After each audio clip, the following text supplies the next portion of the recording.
Hello YouTube, how's everyone doing? It's Professional here. So today I want to talk about an article that I looked at the other day, and this article is fairly recent from June the 27th, and you read the title of the video correctly. The Take-Two CEO says loot boxes are a form of freedom of speech. Now, I bet a lot of people are looking at the title of this video and saying, what?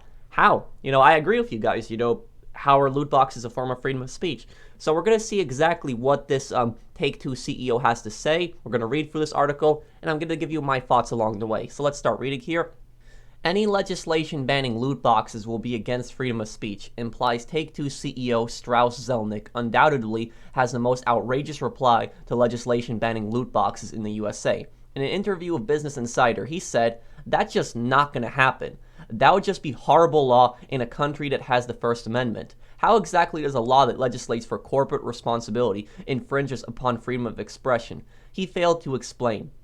So, for people that are outside the U.S. and don't understand what the First Amendment is, the First Amendment in the American Constitution, that's basically guaranteeing people the right of freedom of speech, freedom of expression, freedom of religion, freedom to assemble.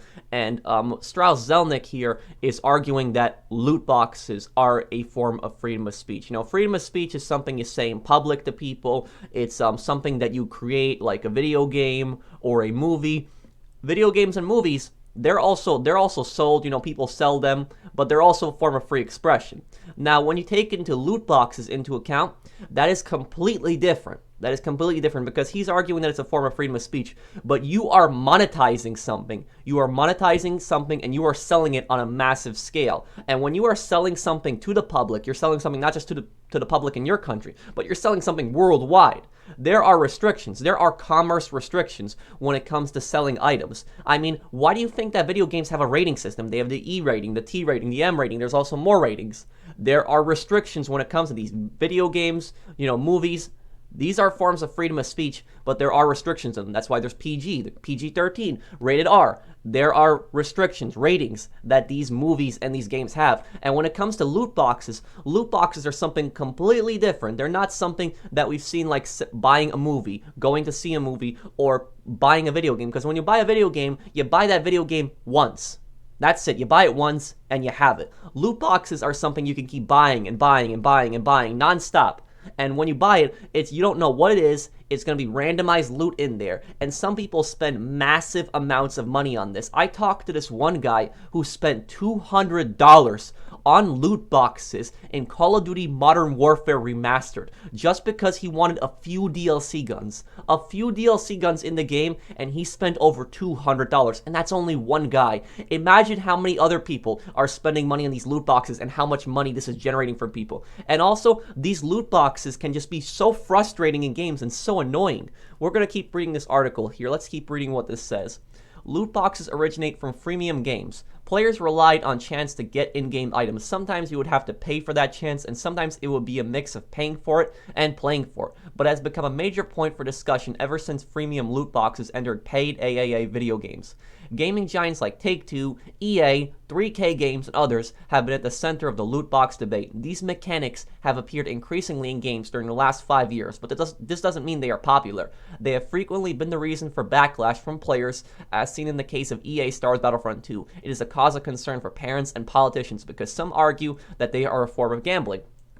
Now, when they're referencing Stars Battlefront 2 right here, I remember when it happened on Stars Battlefront 2, and they changed it. That was back in the beta in like late 2017, around there. I think it was October, September 2017 when the beta came out, and when people freaked out over the loot boxes. But what basically happened in that game was it was the worst loot box system I've ever seen, where in that game you would get star cards, or basically perks, like in Call of Duty. And these star cards, they came in like a level 1, level 2, and level 3 variants, and I believe the level 3 variants were the best ones.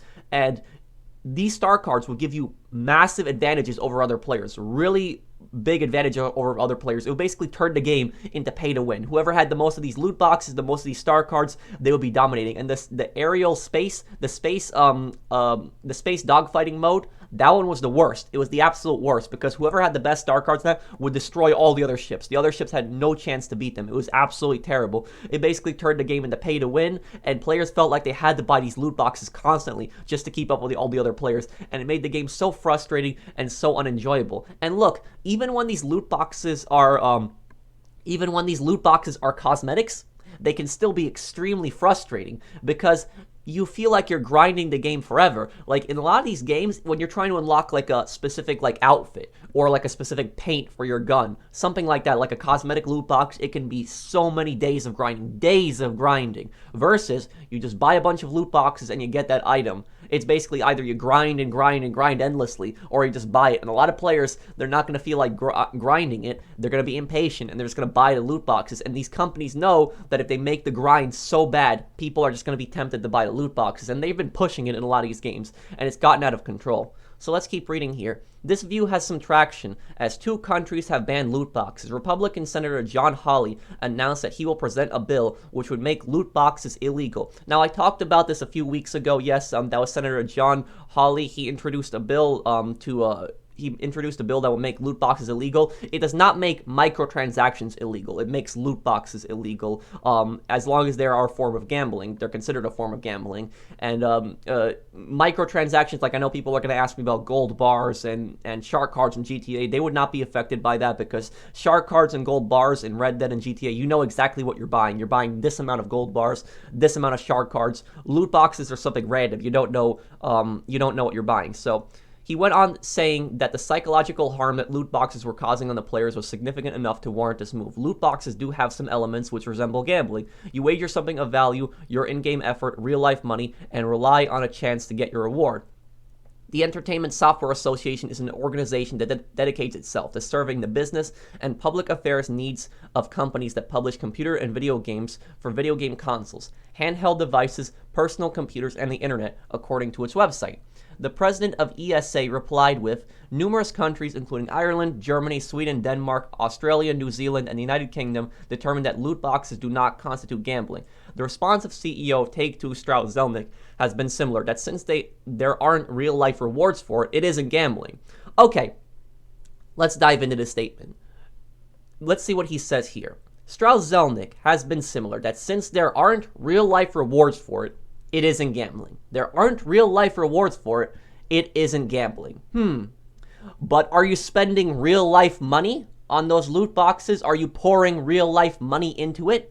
You don't have real-life rewards, he's saying, but you're putting tons of real-life money, tons and tons of real-life money into those loot boxes for a random chance to either get the best item or get the worst item. And players are going to be spending massive amounts of money on these loot boxes, and they're not going to get the rewards that they want. So EA's response was even more laughable. They tried to shy away from the issue by attempting to rename loot boxes as surprise mechanics. Oh my.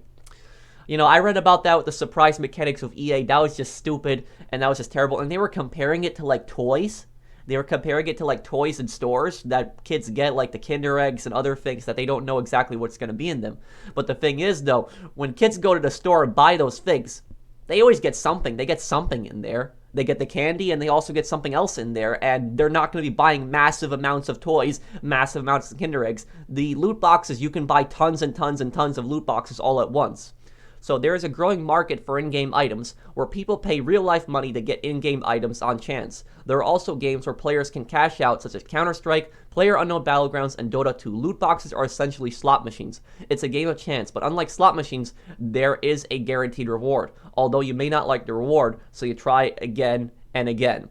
So yeah, some people, they don't like the first thing they get, they buy a second loot box. They don't like the thing they get in the second loot box, they buy a third loot box, and it keeps going and going. And some people spend massive amounts of money on this.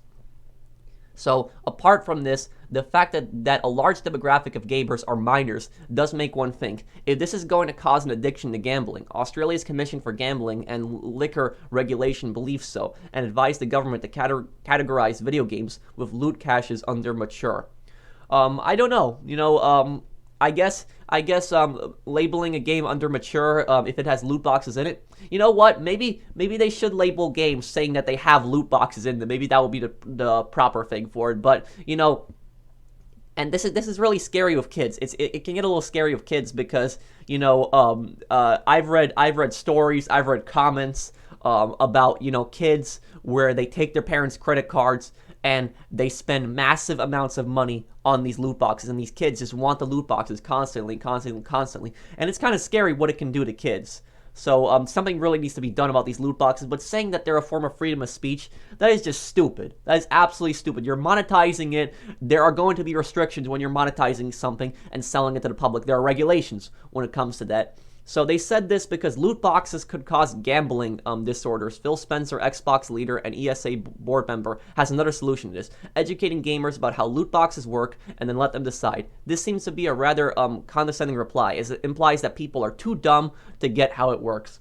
I guess, yeah, that is kind of a point, that people there are kind of, that they're implying that people are too dumb to understand how it works. But, you know, most adults, you know, me, myself, other people, you know, older people in general, they're not going, I shouldn't say older people, but more people in their 20s, people, you know, young adults around that time.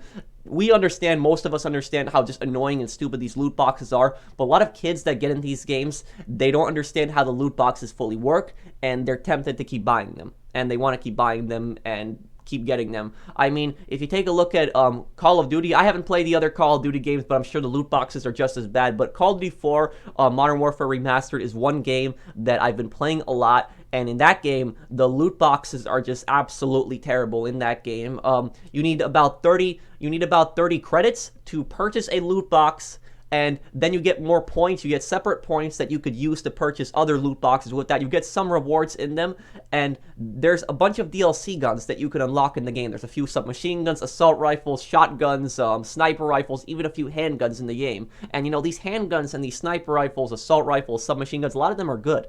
A lot of these guns are really good, and people dominate with them. I've seen people do really well with a lot of these DLC guns, and I want to play with some of these DLC guns, but I absolutely refuse. I refuse to buy even one loot box. I'm going to unlock this by grinding in the game. And I've been grinding in this game for months. 4 months. And I've been trying to get the MAC-10. That's the gun that I've been trying to get in the game. And I have spent months grinding the game. I've only gotten 3 out of 6 parts. 3 out of 6 parts, and that's just for one gun. That's how bad the grinding can be in some games. That I've played this game for months, and I still have not even unlocked one DLC gun. So that's how bad this loot box system is. So here we have the last paragraph, but one thing is evident. Either these loot boxes have to go, or a better additional monetization system must be created. If that doesn't happen, the sentiments of gamers will continue to be against loot boxes. Yeah, these loot boxes are becoming increasingly frustrating in games. And, you know, I miss the old days in video games where, you know, we had some kind of DLC. You know, it wasn't an expensive DLC. Maybe we had it $4.99, sometimes even $9.99. I remember, and we had a lot of content. We had numerous maps with that, numerous guns, vehicles. That's how it used to be back in the day. But now these loot boxes, and I guess there is also a pro to the loot boxes. The one pro to them is that the loot boxes do pay for a lot of free content that we get in the games, because a lot of games today, they have free content because of the loot boxes. But on the other hand, at the same time, is you feel like it's going to be an endless grind, and they want people to keep playing the game just so that they buy more loot boxes. And it can be really annoying when you're playing these games and the loot boxes are just constantly shoved in your face. You're trying to enjoy the game and they're just shoving the loot boxes in your face. So let me know what you guys think of this guy's statements. Do you think that loot boxes are freedom of speech? Do you agree with me? Do you disagree with me? What do you guys think? Let me know down below. If you guys enjoyed the video, drop a like. If you're new to my channel, enjoy my content, subscribe. And I'll see you guys on the next one. Take care, everyone.